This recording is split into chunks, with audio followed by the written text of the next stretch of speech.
Hey guys, welcome back to TechMan. Today, let me show you how to get orange equipment in Last Sea Survival Shooter. If you're aiming for orange equipment in Last Sea Survival Shooter, there are several effective ways to get it. One reliable method is through the Merit Shop, often called the Helicopter Shop, where you can exchange Valor or Glory medals for orange equipment choice boxes. Keep in mind, you'll need around 15,000 medals for one, so grinding is key. Another option is Explore mode, where completing tougher challenges can unlock orange chests at your HQ.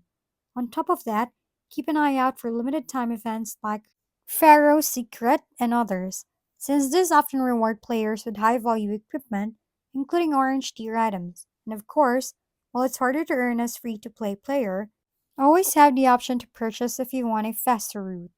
With persistence, strategy, and maybe a bit of luck, you'll eventually secure the powerful orange gear to give your heroes the edge they need.